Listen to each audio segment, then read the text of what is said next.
Setiap janjimu Tuhan, ku simpan dalam lubuk hatiku. Lewati setiap masalah, tiap tetes air mata dalam hidupku. Janjimu menopang hidupku, kasihmu menuntun langkahku dalam setiap waktu. Penolongku yang aku percaya.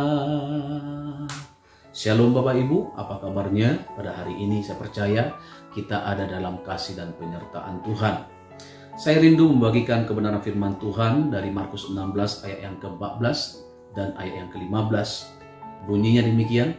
Akhirnya ia menampakkan diri kepada ke-11 orang itu ketika mereka sedang makan, dan ia mencela ketidakpercayaan dan kedegilan hati mereka, oleh karena mereka tidak percaya kepada orang-orang yang telah melihat dia sesudah kebangkitannya. Bapak Ibu, di ayat yang ke-14 ini, Yesus mencela murid-murid karena ketidakpercayaan dan kedegilan hati mereka. Mengapa saudara? Sebab ketika Yesus masih bersama dengan mereka, Yesus berkata bahwa pada hari yang ketiga sesudah kematiannya, dia akan bangkit. Kemudian saudara, yang kedua, di ayat ini katakan, ketidakpercayaan dan kedegilan hati mereka, oleh karena mereka tidak percaya kepada orang-orang yang sudah atau yang telah melihat dia sesudah kebangkitannya. Ternyata saudara, murid-murid yang ditemui oleh Tuhan Yesus memberitakan kepada murid-murid yang lain bahwa Yesus sudah bangkit, tetapi mereka tidak percaya. Nah saudara, itu yang membuat Yesus marah, mencela mereka. Karena apa saudara? Mereka sudah bersama-sama dengan Yesus. Selama hidup mereka melihat Yesus melakukan mujizat. Bahkan saudara, mereka diajarkan duduk bersama, makan bersama, tidur bersama. Kenapa saudara? Ketika Yesus bangkit pada hari yang ketiga yang sudah sering Yesus katakan, mereka tidak percaya. Nah maknanya pada hari ini bagi kita saudara apa? Hari ini saudara mungkin Bapak Ibu sedang mengalami masalah. Saudara mungkin berkata begini, di mana Tuhan? Saudara mungkin khawatir dan takut. Percayalah, dia Tuhan ada dalam hidup kita. Dia beserta dengan kita. Jangan pernah khawatir, jangan pernah bimbang. Percayalah kepada firman Tuhan. Percaya jugalah kepada kesaksian hamba-hamba Tuhan. Mereka yang mengalami Tuhan, yang melihat Tuhan. Bahkan mereka yang menikmati mujizat-mujizatnya. Nah saudara yang kasih nama Tuhan Yesus, itu sebabnya hari ini tetaplah percaya kepada dia.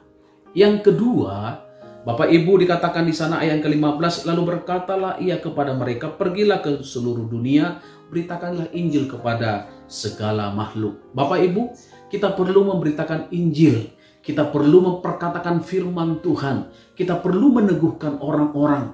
Di sekitar kita banyak orang yang sedang sakit mungkin. Mereka mungkin lagi khawatir oleh karena keadaan dunia ini. Kita perlu memberitakan apa? Injil kerajaan Allah. Sebab saudara, Injil kerajaan Allah adalah kekuatan Allah untuk menyelamatkan orang-orang.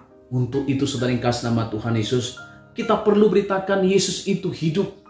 Ya, bahkan saudara, kita perlu memberitakan ketika Yesus mati, dia menebus kematiannya, menebus dosa-dosa kita.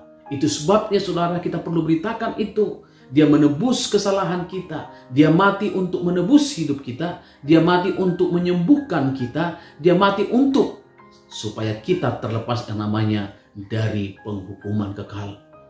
Yang ketiga, apa yang perlu kita bicarakan saudara? Kita beritakan kepada orang-orang lain.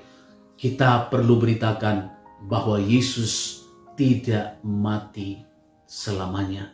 Tetapi dia mati 3 hari, kemudian dia bangkit dan duduk di sebelah kanan Allah Bapa.